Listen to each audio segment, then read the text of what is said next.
Value-based leadership. You most likely hope that your management is based on values, or let's say your leaders probably claim that they have their leadership values either aligned or published, or they are known amongst members of the organization. You want that people have very clear values. And just to make one thing very clear at the very beginning, it is not possible to have no values. I often hear that people say, oh, our leaders have no values. It's impossible to have no values. Even if the value is greed or money, that's a value. However, when values constantly change or they are opportunistic, of course, not very sustainable, might be very, very dangerous, very non-sustainable, or even very selfish. However, please never say that people have no values. It's not possible to have no values. We probably all agree that value-based management and leadership is extremely important, especially in today's time, and especially in times of crisis, it is even more important. Most of us, or probably all of us, already experience excellent and let's say not that excellent management and leadership in the past. And especially when management and leadership gets to the center of attention, you very quickly can harm your organization. Bad decisions in times of crisis hurt and harm the organization, short-term, mid-term, and in the long run. These are decisions people will talk about for decades. And sometimes you see examples where you think, wow, that might be a positive change in the industry you're talking about. And I give you an example, football, for our American listeners, soccer. And no worries, this is not a sports podcast. You don't need to know anything about the clubs I know. The clubs you know are not relevant. You don't need to know anything about football or soccer. It's just one example. Hertha BSC, which is the Berlin club. It's a football, a soccer club in Germany. They were just recently relegated from Bundesliga to second Bundesliga. And Fabian Reese, who's a football player, is a quite unusual person for the professional football or soccer, as we say in the US, circuit. He has a very unusual haircut. He likes to wear nail polish or nail varnish, as you say in the UK. And when you look at him, you probably think, oh, he might get bullied quite a lot. And he openly speaks up and say, I want to be an example to people. Do your thing. Do not regret who you are. Show your true colors. Show who you are. And management fully supports this. And we might now think, hey, did football or soccer certainly change to do a change, a positive change for the better? Well, now they were relegated, as I told you, and that means you have to save some money. You have less financial resources, and now I give you a couple of seconds when someone asks you today, you need to save money in a professional soccer club, in a professional football club, where could you probably save a lot of money when you need to save quite some money? I give you 5 seconds, Dum, dum, dum, dum, dum. That already might be enough. You probably very quickly got to a certain point of view. Where you probably think, I think there are some people who are very well paid and maybe we pay them with less or have a bit less people on staff in that area. And let's see what Hertha BSC, what did the Berlin club management do? So first, there's no free food for any of the employees anymore. We all know that's going to make the cut, right? Probably a $5 or whatever the food cost per day that was free before. Now all the employees who work for the professional football and soccer players, no free food anymore. They have to pay it by themselves. Also, there are no small buses anymore that bring people to the different places where they have to play. I don't know what the impact, well, I know what the impact for the team will be when people arrive on their own. That probably doesn't give the best impression. Also, people basically are single players who meet by coincidence at the same time. And I don't think that these buses were that expensive. However, 2 lower level managers are now not doing their job anymore, but still they receive the payment. So they are still on the payroll. They have not been fired. However, in one particular department, they said, we're going to get rid of that. And they fired all 8 people of that department. Which department is that? And you might now think, well, maybe that's something like sports, personality, branding, marketing, something which is not that department. No. It's corporate social responsibility. So the Berlin club management decided to fire the whole department of corporate social responsibility. And when you now sit there and think, when do we get to the point where professional players who are probably multimillionaires from the age of 18, when do they contribute their share? Well, We are all waiting for that moment. So far, it hasn't happened. Of course, they're going to sell some players, but these are players they have to sell anyway because they are either not even remotely able to afford them anymore, but also players who do not want to play second Bundesliga, but first Bundesliga. They would leave anyway as their contracts are not binding for the second Bundesliga. It's a classic one. You save money where you can lay off people who are of, let's say, not prominent value, who do not have press outreach, but you do not put any savings or get any savings in where a lot of money could be saved very quickly. And when we look into talent management in organizations, you often have something which is quite similar in a different way. It looks different, but these non-logical behavior happens frequently in organizations as well. So when I ask you what's most important when you train people, you're looking for talent and you train them. What's most important? You would probably say their value contribution. They have to contribute to the organization's goal. And we all agree here. Still, very quickly, people do not check for their contribution or for their academic credentials or for their skills or their knowledge. They very quickly ask, where do you come from? You probably ask, what do your parents do? Where do you live? Then you know the part of the city. Very quickly, you put people in a certain, let's say, box, in a certain category. And when there's a big match and you see that people have something in common, most likely, and it's called isomorphism, iso for Greek, it is Greek, equal, morphism for appearance. So same appearance, they have lots of things in common with you. And some person in power will pick that person, say, it's you, and I will mentor you, help you to get a career here in this organization. And suddenly the career takes off. This is called, by the way, keyhole capitalism. It means that people in power simply pick someone, and in every 500th case, they will pick someone with a so-called difficult social background so you can celebrate what a diverse organization you are. And by the way, happy Pride from Berlin. I'm sitting here melting in 35 degrees Celsius when I record this. So keyhole capitalism has nothing to do with talent management. However, often it is sold in that way. And by the way, sometimes people get picked randomly. And getting back to football or soccer, you often have professional sports people suddenly become managers. You have no qualification or education or experience in the management field.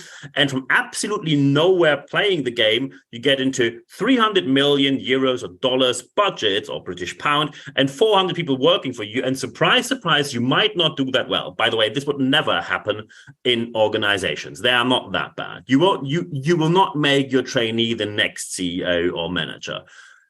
However, we're getting closer and closer to a random system where exactly this or something like this happens. And when you say, hey, these pick the manager from the football players worked well in the past. So first, it didn't.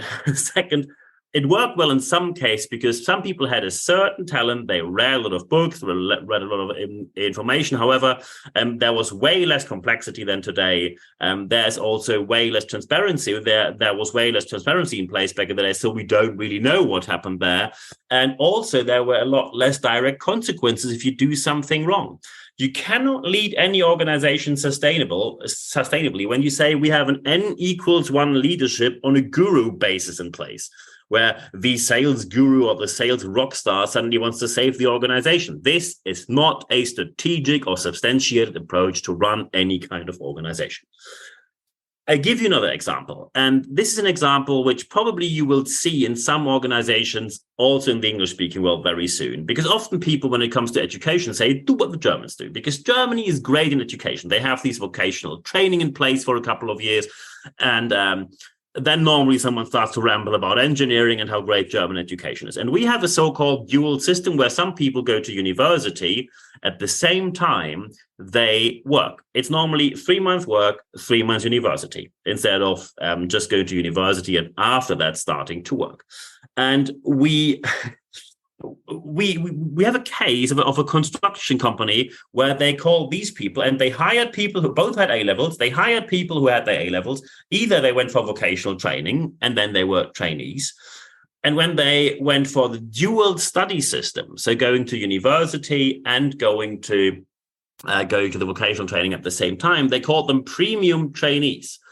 Very quickly, these people grew an ego because we have university marketing where people tell you the center of planet Earth, anyone's waiting for you. And suddenly you have a lot of arguments going on where people say, we have someone with no experience and no qualified education so far. who wants to tell us how to do our jobs out of nowhere. And that is exactly the problem I'm addressing here. You give them more rights, more access, more accountability or responsibility based on simply an assumption, not on facts, but based on an assumption. There's nothing wrong with allowing people to do something. However, often even what you say they have is not what they have yet. So, for example, in Germany, you always point to Germany. It's not as great as it looks. Yes, these schools have in their name University of Applied Sciences. However, these are not universities. These are not universities as they are in the US or in the UK. They have the term university in their name because the English word university is not protected by law. The German word is Universität. However, you can only use Universität when you are a proper accredited university. A University of Applied Science is a way lower approach where you have an academic qualification, which is more practice-oriented. However, there's less foundation from a scientific point of view. So from a German point of view, when you at the end say that you went to an Universität, you didn't. You went to a Fachhochschule. That's the German word for that. And there is no equivalent in the English-speaking world for that, at least not yet. Let's wait for it. Maybe you pick this up sooner or later.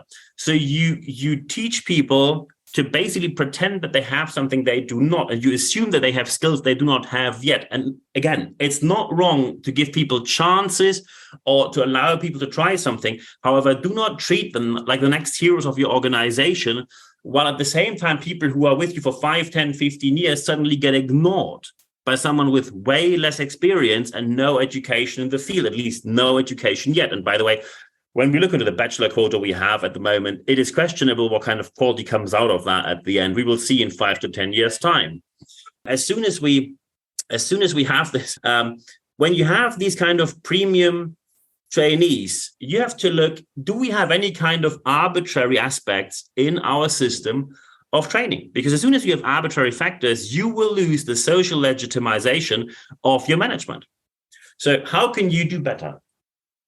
Look at the values you have. And when you say we never actually work through our values, it's a bottom-up process. You have to work through that. Normally, you need to have an external organization or an external company accompanying you on exactly what you do right there. These values cannot be decided just by senior management. As soon as you have that, and it probably can take way longer than you think, it's not a marketing approach. When you only look for marketing, it simply means you have some sort of marketing effort at the end. And this marketing effort means you have some sort of posters, which you put in the elevator, and people say, oh, look, another poster, and no one actually cares. When you now say, I want to have certain values in place, that's perfectly fine. Of course, you can form these values when you have professional training measures or coaching measures or whatever else that accompanies the approach you want to have. When you want to say, hey, you want to have a profit focus, or if you say we want to have a focus on sustainability or quick processes, not making things too complicated, it's possible to put this in place, however, with professional measures accompanying it, not just with printing posters.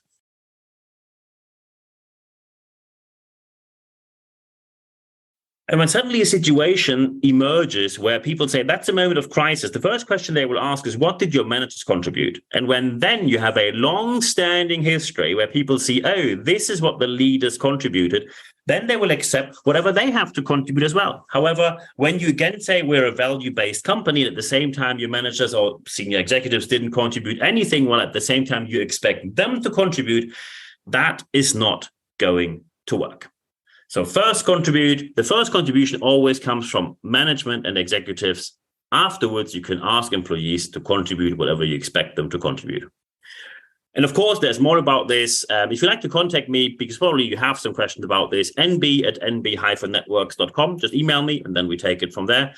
If you have something very specific, you need someone for training, speaking, coaching, then let me know and then we can also talk about that. But if you just have some questions, because this is an important topic, but highly complex, feel free to email me, nb@nb-networks.com. The second step I always recommend is register for the leadership letter, because we have a live Q&A session every month, expert.nb-networks.com. As soon as you register your email address there, you will receive one email per week, always on a Wednesday morning. It's 100% content, ad-free guarantee. And there you see You can also, first, you get free access to everything I've published, but also you get free access to the leadership Q&A, which we have once per month. You see the date, how to register, etc., etc.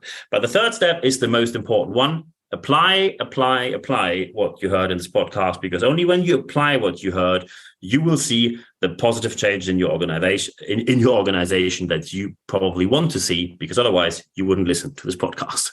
I wish you all the best implementing these steps in your organization. If you need any kind of help, let me know. Always happy to help at any point in time given. And at the end of this podcast, there's only one thing left for me to say. Thank you very much for your time.